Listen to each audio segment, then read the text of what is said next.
कोटिकन्या महादानम् एकबिल्वं शिवार्पणं बिल्वानां दर्शनं पुण्यं स्पर्शनं पापनाशनम् अघोरपापसंहारम्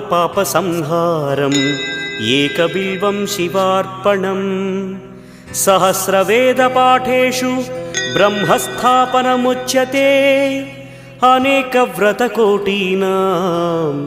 एकबिल्वं शिवार्पणम् अन्नदानसहस्रेषु सहस्रोपनयनं तथा अनेकजन्मपापानि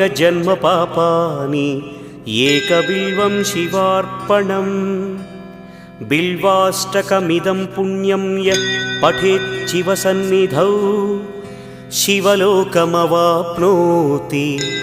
एकबिल्वं शिवार्पणम्।